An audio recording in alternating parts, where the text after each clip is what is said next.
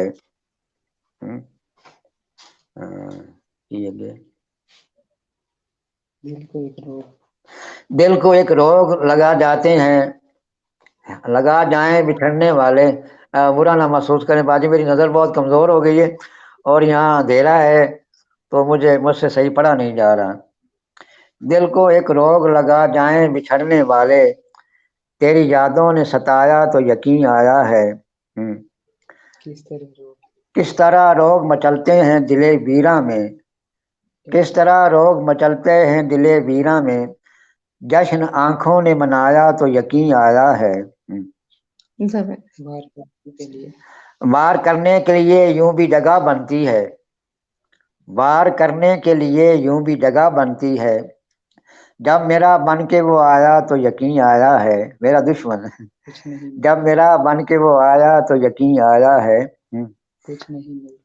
کچھ نہیں ملتا خیالوں سے اندھیروں کے سوا, کچھ نہیں ملتا خیالوں سے اندھیروں کے سوا, دیپ سوچوں کا جلایا تو یقین آیا ہے. لوٹنے والے بھی ہمدرد بنے پھرتے ہیں, لوٹنے والے بھی ہمدرد بنے پھرتے ہیں, چور نے شور مچایا تو یقین آیا ہے. ہیں ابھی دنیا میں کچھ لوگ محبت والے, ہیں ابھی دنیا میں کچھ لوگ محبت والے, پیار سے تم نے بلایا تو یقین آیا ہے. دن برے آئے تو اپنے بھی کنارہ کر لیں, دن برے آئیں تو اپنے بھی کنارہ کر لیں, چل دیا چھوڑ کے سایہ تو یقین آیا ہے.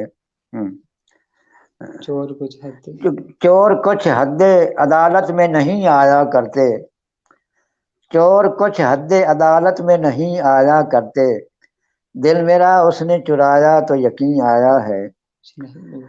کچھ نہیں ملتا کچھ نہیں ملتا بتوں سے کبھی منگتوں کو تلاش, سر انہیں آ کے جھکایا تو یقین آیا ہے. بہت شکریہ. اچھا سر, اب مجھے یہ بتائیے کیا پاکستان میں کتاب کی اشاعت کروانا ایک مشکل کام ہے؟ بالکل مشکل کام ہے, اور خاص طور پہ فی زمانہ جو ایک مطلب پرستی کا اور خود غرضی کا دور ہے, یہ تو بہت ہی تکلیف دہ صورت حالات ہے. یہ الگ بات ہے کہ کوئی صاحب ثروت ہو تو وہ اپنے جی پیسوں پہ چھپوا لے, یا اس کا ادارہ ہو تو چھپوا لے, بہت ہی مشکل ہے. اور سچی بات تو یہ ہے کہ جو مجھ جیسے غریب اور گوشہ نشین اور گمنام سے لوگ ہیں, شاعر ہیں, ان کو تو کوئی پبلشر گاش تک نہیں ڈالتا, انہیں کوئی پوچھتا ہی نہیں ہے. یہ سچی بات. ٹھیک. اچھا, تو آپ کو بھی مطلب جب آپ نے بک شائع کروانے کے بارے میں سوچا تو آپ کو بھی بہت سے مسائل کا سامنا کرنا پڑا؟ نہیں, بالکل مجھے سامنا نہیں کرنا پڑا. اللہ تعالیٰ نے مجھ پہ خاص کرم کیا. وہ لاہور کی لٹل لائٹ پبلشنگ کی CEO محترمہ حریم فاطمہ صاحبہ سے میرا غائبانہ تعارف ہو گیا, تو جی انہوں نے پھر میرا انٹرویو لیا. وہ بھی انہیں بہت پسند آیا. پھر انہوں نے اپنے ادارے کی طرف سے ایک کتاب شائع کی جس کا نام تھا قوس جی قزار. اس میں میری 2 نظمیں اور 3 غزلیں انہوں نے شائع کی اور وہ بہت ہی پسند کی گئیں. وہ انہیں بھی بہت پسند آئیں, حریم فاطمہ صاحبہ کو بھی, اور جتنے لوگوں نے بھی, بہنوں بھائیوں نے وہ میری نظمیں اور غزلیں پڑھی انہیں بہت پسند آئیں. تو انہوں نے مجھے فرمایا کہ آپ مجھے کتاب بھیجیں, کلام بھیجیں, میں آپ کا کلام چھاپتی ہوں. تو انہوں نے میں 100 غزلیں بھیجی. وہ انہوں نے چھاپی بھی پہلا قدم کے نام سے. وہ آپ نے شاید دیکھ ہی لی ہوگی, آپ کے پاس بھی ہوگی. تو لیکن وہ آگے چل نہ سکی, پتہ نہیں باجی صاحبہ کو کیا مجبوری بنی.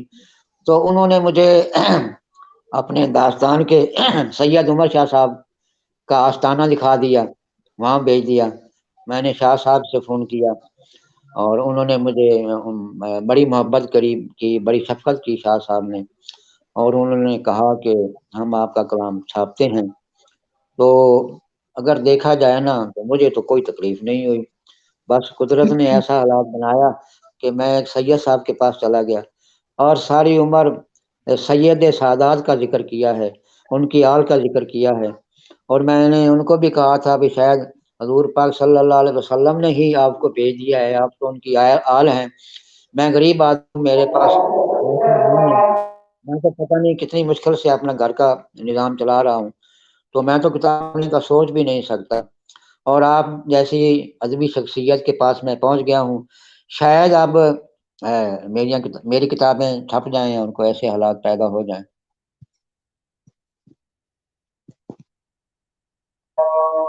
سر اذان ہو جائے پلیز 1 منٹ.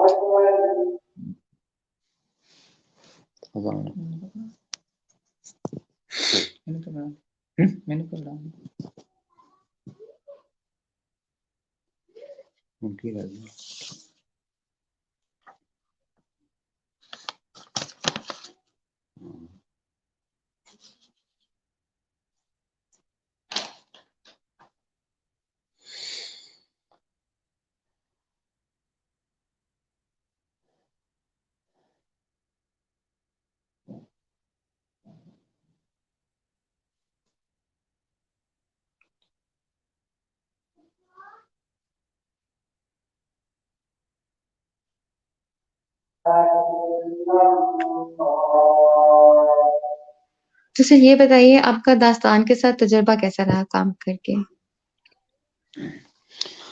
اگرچہ میرا اتنا زیادہ تعارف تو نہیں ہے, ابھی غائبانہ تعارف ہی ہے آپ کے داستان سے بھی, شاہ صاحب سے بھی, جی لیکن یہ میں نے اچھی طرح محسوس کر لیا ہے کہ آپ کا ادارہ ایک با اعتماد ادارہ ہے اور اس نے بے شمار اور لازوال کتابوں کی اشاعت کی ہے. اور یہ میرے جیسے خاص طور پہ پسماندہ لوگ, پیچھے دے رہنے والے لوگوں کو سپورٹ بھی کرتا ہے. اور یہ میری خوش نصیبی ہے کہ میں آپ تک پہنچ گیا ہوں. میں بڑا خوش ہوں اور آپ کو دعائیں دیتا ہوں, آپ کے ادارے کو دعائیں دیتا ہوں. اللہ آپ کو خوش رکھے. بہت شکریہ سر. سر آپ کے وقت کا بہت شکریہ, آپ سے بات کر کے بہت اچھا لگا ہمیں. ایک سوال تو رہ گیا کہ اپنے بارے میں, وہ ہو گیا. جی جی سر بتائیے آپ. وہ مختصر میں بتا دیتا ہوں جی کہ کہاں تک سنو گے, کہاں تک سناؤں, ہزاروں ہیں دکھڑے میں کیا کیا بتاؤں. یہ تو ایک لمبی داستان ہے, تو میں ذرا مختصر کر کے شروع سے ہی آپ کو سنا دیتا ہوں. اگر میں موجودہ حالات بیان کرنے لگوں تو نظر کمزور ہو گئی ہے, بال سفید ہو گئے ہیں, دانت تقریباً سارے گر گئے ہیں, قوا مزمل ہو گئے ہیں. اب میری 73 سال عمر جا رہی ہے, تو میرا خیال ہے کہ ذرا جوانی کو بڑھاپے کو آواز دے لیتے ہیں. تو میں تاندلے والا شہر کے ایک پسماندہ سے گاؤں میں 1950 میں پیدا ہوا. 1969 میں تاندلے والا سے میٹرک کی. جیسا کہ میں پہلے عرض کر چکا ہوں, پھر آگے میں تعلیم کا سلسلہ جاری نہ رکھ سکا اور مولوی صاحب سے میں نے وہ کریمہ, پاندنامہ, گلستان بوستان, سرب ناو وغیرہ اور قرآن پاک مترجم یہ پڑھنا شروع کیا. اور علامہ صاحب کی کتاب بھی مجھے مل گئی، وہ ساتھ ساتھ ٹوٹے پھوٹے شعر بھی شروع ہو گئے. اور شاید آپ حیران ہوں گی سن کے کہ میں نے سن 73 میں فارسی میں غزل لکھی تھی، فارسی میں، کہ صبح اچھا آمد و شب گذشت. ہاں، صبح آمد و شب گذشت، مجھے دو شعر اب بھی یاد ہے. صبح آمد و شب گذشت، یار بہیں بہانہ رفت، اے یار تو رفتی از من، صبح من آمد و شب گذشت. اس کا مطلب یہ ہے کہ میرا محبوب ساری رات میرے پاس رہا، اور جب صبح ہوئی تو کہنے لگا کہ اب تو صبح ہو گئی ہے، میں جاتا ہوں. تو میں نے محبوب کو مخاطب ہو کر کہا کہ اے میرے محبوب، میری تو صبح، میری تو رات اب شروع ہوئی ہے، میں تو صبح میں ہی تھا، میری تو صبح تھی، تو میرے پاس تھا تو میری صبح تھی، اب تو جا رہا ہے تو میری رات ہو گئی ہے. یعنی یہ میری 1973 کی کہی ہوئی غزل فارسی میں ہے، پتہ نہیں یہ کہاں گئی. بہرحال 1973 میں مجھے ٹاؤن کمیٹی سمندری میں بطور لائبریری کلرک ملازمت مل گئی، اور وہاں جا کے جو میرے استاد گرامی نے میرے اندر علم و ادب کی ایک چنگاری روشن کی تھی، وہ شعلہ بڑھ کے بھڑک اٹھی. وہاں کتاب بہت بے شمار کتابیں تھیں، وہ پڑھی. آگے مزید کتابوں کا پتہ چلا، میں نے مزید کتابیں خریدی، وہ سلسلہ چلتا رہا. لیکن 1980 میں نے ملازمت کو خیر بات کہہ دی، صرف اس لیے کہ جو میری طبیعت تھی، جو لاؤبالی پن تھا، جو شاعری تھی، یہ دفتری اوقات کی متحمل نہیں تھی. اس کے علاوہ اور کوئی وجہ نہیں تھی.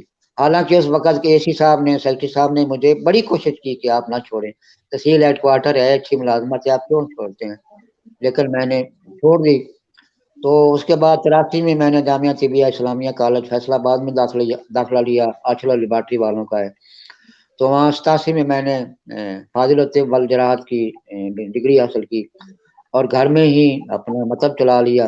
دکان میں تو نہ میں دکان خریدنے کے قابل ہوں، نہ وہاں بل دینے کے قابل ہوں، نہ ادویہ خریدنے کے قابل ہوں، میرے پاس تو پیسے ہی نہ تھے. تو میں گھر میں ہی رہا ہوں. پہلے 40 سال ایک محلے میں رہے، اب نیا محلہ یہاں تانگلے والا میں بنا ہے، طیبہ ٹاؤن. اب یہاں آ گیا ہوں. یہاں آ کے بڑی تکلیف ہوئی، وہاں تو چلو پھر بھی کچھ دو مریض یا کچھ تعلق والے تھے دوا لینے والے، یہاں تو بالکل نئی جگہ تھی، یہاں بڑی تکلیف ہوئی. پھر یہاں میں آ گیا، اور میں نے 1981 میں اپنے علاقے کے مشہور علمی ادبی اور روحانی شخصیت صاحبزادہ پیر محمد انوار حسین قادری جلوانوی، ان کی شاگردی اختیار کی. آپ نے شاید ان کا ذکر سنا ہو، 92 چینل پہ بھی آتے رہے ہیں، صبح نور پروگرام ہے، صبح نور پروگرام ہے.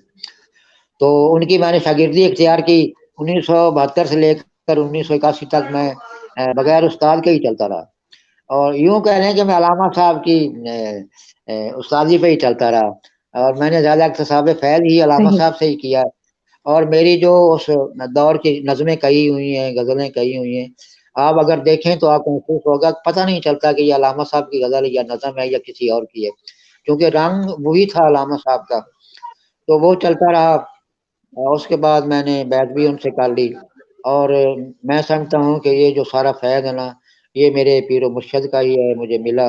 اور مجھے جیسا کہ آپ پہلے میں بتا رہا تھا آپ کے سوال میں، کہ شاعر جو ہوتا ہے نا، یہ تلامید اور رحمان ہوتے ہیں، اور ان کا جو ماحول ہوتا ہے نا، جو زندگی ہوتی ہے، وہ عام روٹین سے ہٹ کی ہوتی ہے. اب دیکھیں نا باجی صاحب، میری پہلی شادی 42 سال کی عمر میں ہوئی ہے.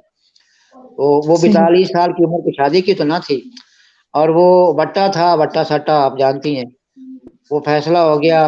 اور یہ دوسری شادی میری 1999 میں ہوئی ہے، 49 سال کی عمر میں.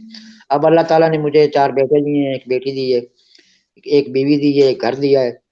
اور جیسا بھی ہے گھر کا نظام میں ابھی تک چلا رہا ہوں، بچوں کو پڑھا رہا ہوں، صحیح جس طرح بھی چل سکتا ہوں چل رہا ہوں.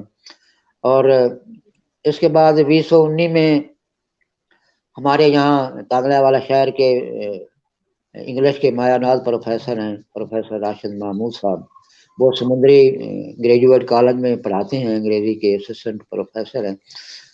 انہوں نے مجھے ایک دن کہا کہ طلعت صاحب، آپ نے ساری عمر گزار دی علامہ صاحب کو پڑھتے پڑھتے، تو کیوں نہ ہم فکر اقبال کی روشنی میں ایک انجمن بنائیں، اور آپ وہاں مقالہ جات پیش کیا کریں. میں نے کہا ٹھیک ہے. تو انہوں نے پھر پہلے مقالے کا نام بھی مجھے دے دیا، اقبال اور تعمیر شخصیت. تو پھر میں نے وہ مقالے لکھنے شروع کر دیے، جو کرونا کی وجہ سے محدود دائرے میں ہم اب بھی کر رہے ہیں. وہ 50 مقالے میں نے لکھے ہیں، جن میں سے تقریباً 30 میں نے مکمل کر لیے ہیں اور باقی 20 جو ہے وہ رفع کیے ہوئے ہیں۔ یہ بھی ایک میرا بڑا اعزاز ہے، میری شخصیت کا خاص پہلو ہے کہ اقبال شناسی میں ساری عمر گزری ہے، اور میں نے ساری عمر علامہ صاحب کو پڑھا ہے اور انہیں دیکھا ہے کہ علامہ صاحب میں کیا ایسی خوبی ہے، کیا راز ہے کہ سارے مولوی، سارے عالم، سارے فاضل ان کے اشعار پڑھنے پہ مجبور ہے، اور جو انہیں مقام ملا ہے کیسے ملا ہے، تو وہ میں نے پا لیا، میں نے پتہ کر لیا وہ تھا کیا تھا، وہ عشق رسول تھا صلی اللہ علیہ وسلم۔ علامہ صاحب نے رومی صاحب سے یہ فیض اخذ کیا ہے، اور جیسا کہ رومی صاحب فرماتے ہیں کہ بعض قرآن مغز را برداشتیں پوسرا پیشے خراں انداختیں، فرماتے ہیں کہ ہم نے قرآن پاک سے مغز حاصل کر لیا ہے اور جو پوست تھا وہ گدھوں کے آگے پھینک دیا ہے، یہ ظاہری معلومیوں کے آگے۔ تو وہ مغز کیا ہے؟ وہ مغز بھی رومی صاحب بھی فرماتے ہیں، مغز قرآن روح ایماں جانے دیں ہست حب رحمت اللہ عالمین، فرماتے ہیں جو قرآن کا مغز ہے، کہ جو ایمان کی روح ہے اور دین کا مغز ہے، وہ حضور پاک صلی اللہ علیہ وسلم کی محبت ہے۔ یہ حضور پاک صلی اللہ علیہ وسلم کی محبت ہی سب کچھ ہے، اسی محبت نے علامہ صاحب کو اس مقام پہ پہنچایا ہے، اور وہ میں نے کوشش کی ہے اپنے طور پہ حضور پاک صلی اللہ علیہ وسلم کی محبت اور جناب کا عشق جو ہے میں نے علامہ صاحب سے حاصل کیا ہے۔ اور میری اپنی زندگی بھی باجی صاحبہ ایسے ہی گزری ہے، میں ساری عمر روتا رہا ہوں، سرکار کے غم میں تڑپتا رہا ہوں اور غزلیں لکھتا رہا ہوں۔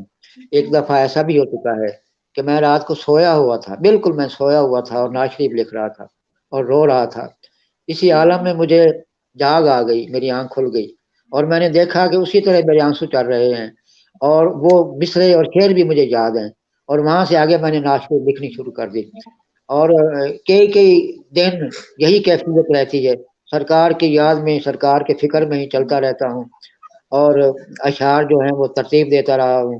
یقین کریں میں یوں کہہ لیں کہ میں شعوری طور پہ اس دنیا میں ہوں ہی نہیں، لا شعوری طور پہ مجھے کہہ لیں، مجھ سے پتہ نہیں کتنی غلطیاں ظاہری طور پہ ہو جاتی ہیں، وہ یعنی اس پاس اس طرح میرا خیال ہی نہیں ہوتا، وہ جو کسی کا شعر ہے نا کہ گفتگو کسی سے وہ خیال تیرا رہتا ہے، ٹوٹ جاتا ہے سلسلہ تکلم کا، تو وہ جب کسی کا خیال ہوتا ہے نا تو وہ دوسری طرف توجہ چونکہ گھٹ ہوتی ہے، تھوڑی ہوتی ہے، یہی وجہ ہے کہ میں دنیا کے اعتبار سے بہت ہی پیچھے ہوں، اور مجھے یوں کہہ لیں کہ دنیا کی ہوا مجھے لگی ہی نہیں، میں ساری عمر سرکار کی جو عالم ہے نا، جو یاد ہے، ذکر فکر ہے، اسی میں نے زندگی گزار دی ہے، اور مجھے پورا یقین ہے کہ حضور پاک صلی اللہ علیہ وسلم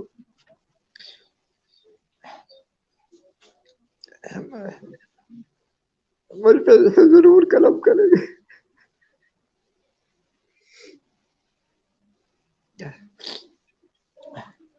حضور مجھ پہ ضرور کرم کریں گے، اور جو میرے پاس ہے یہ سرمایہ ہے اتنا بڑا، یہ قوم کی امانت ہے، میں چاہتا ہوں کہ یہ امانت قوم تک پہنچنی چاہیے۔ سر بہت شکریہ آپ کے وقت کے لیے، آپ سے بات کر کے بہت اچھا لگا۔